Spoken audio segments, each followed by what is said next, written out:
शैलेंद्र ने 171 हिंदी फिल्मों और 6 भोजपुरी फिल्मों में लगभग 800 गीत लिखे।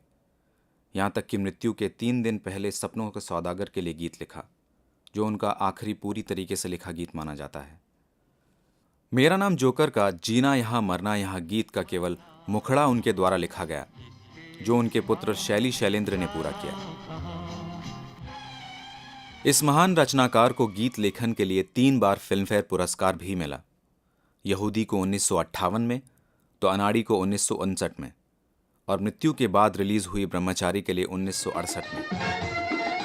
सब कुछ सीखा हमने, ना सीखी होशियारी, सच है दुनिया वालों के हम हैं अनाड़ी। इसके अतिरिक्त परख के लिए संवाद लिखे तो नया घर, बूट पॉलिश, श्री 420 और मुसाफिर में अभिनय भी किया।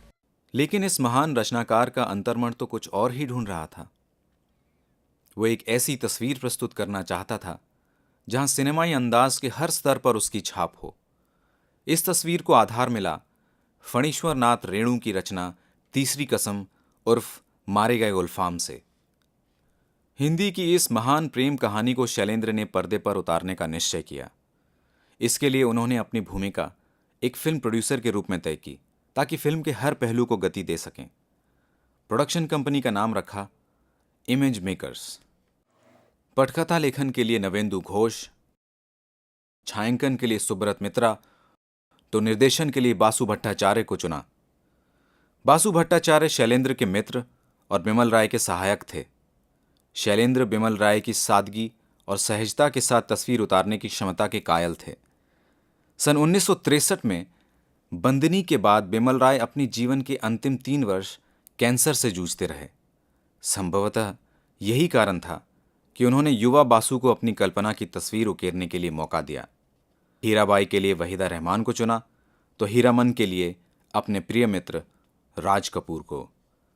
कहानी की रचनाकार रेणु को हीरामन के किरदार के लिए राज कपूर पर कुछ संदेह था, पर शैलेंद्र को अपने दोस्त पर पूरा भरोसा। कभी राज कपूर ने बरसात में शैलेंद्र पर भरोसा किया था और शैलेंद्र ने इस भरोसे को दिनों दिन मजबूत किया, तो राज कपूर ने हीरामन के किरदार को अपने अंतर्मन पर बैठाकर शैलेंद्र के भरोसे को नई ऊंचाइयां दी। अच्छा बताइए, आपका घर कौन जिला में पड़ता है? कानपुर। क्यों? क्या बात है? बारे कानपुर, तब तो नागपुर भी होगा। हाँ, नागपुर भी है। चारे जमाना।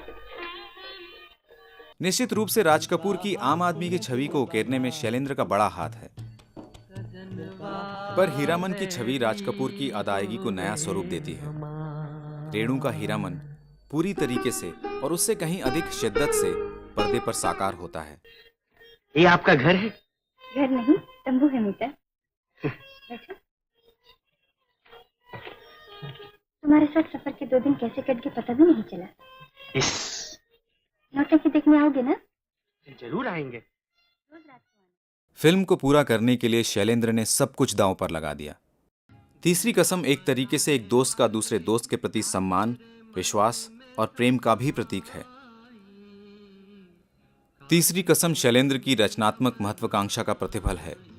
वस्तुतः तीसरी कसम शैलेंद्र रेणु की सोच एवं दृष्टि को सामने लाती है, जिसे नवेंदु घोष, सुब्रत मित्रा, बासु भट्टाचार्य, राज कपूर, वहीदा रहमान आकार देते हैं। करमवा बैरी हो गए हमार।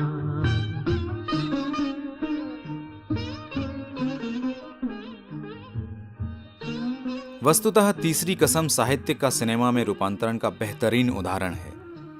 सिनेमाई रूपांतरण ने कहानी की गरिमा को नई ऊंचाइयां दी। फिल्म देखने के बाद रेणु पूरी तरह संतुष्ट हुए। शैलेंद्र के लिए रेणु के ये शब्द स्वयं उनकी मनस्थिति को बयां कर देते हैं। रचनाकार मन व्यावसायिक दांव पेंचों से अनजान था। कुछ करीबी लोगों द्वारा किया गया विश्वासघात, बेरुखी ने शैलेंद्र के कोमल मन पर गहरा आघात किया और आखिरकार अपनी रचनात्मक महत्वाकांक्षा की प्रसव वेदना को यह रचनाकार सह न पाया। एक महान तस्वीर को जन्म देकर इस संसार से विदा हो गया।